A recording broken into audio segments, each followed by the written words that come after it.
fitted my muffler pipe into my header pipe and clamped it.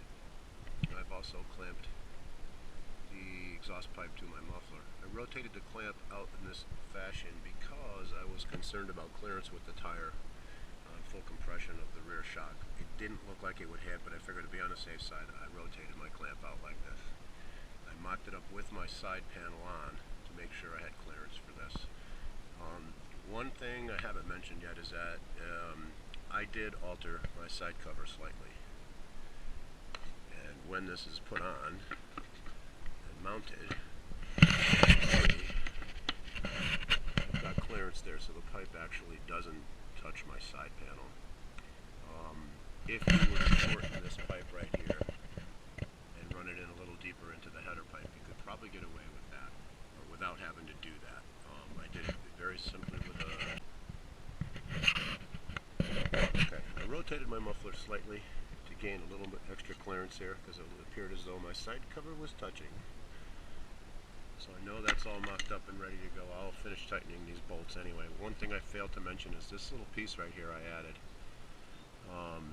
If you go with that location and pick up this bolt hole on the Kawasaki, you will find that your muffler comes up high enough to be throwing exhaust into your signal pipe. You'll also have to alter your side cover much further than I did mine. So I just used a link off an old gear puller I had to drop it down, and you can see that's about a 2-inch drop. You can use anything for this piece of, mild steel and pop a couple holes in there. I've forgotten to mention that. Reassembled my motorcycle, and now let's give it a start, and you can hear what this thing sounds like.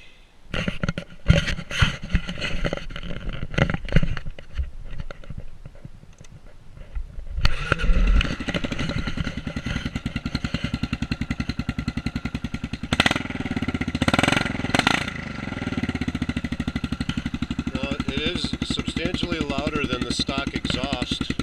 It's not abusive or obnoxious. I'm going to take it for a quick ride and have the GoPro along with me. You'll hear it underpowered going down the street. It's kind of nice. Sounds like a dirt bike. Definitely a little more beefier sounding than a stock exhaust on a KLR650. This is a 2008 Kawasaki 650. I've got 3,468 miles on it. I did not have to rejet the carbs for this, which I thought was good. And when you consider the price of $145, you certainly can spend a hell of a lot more on an exhaust for a KLR. At any rate, that's what it sounds like at an idle, and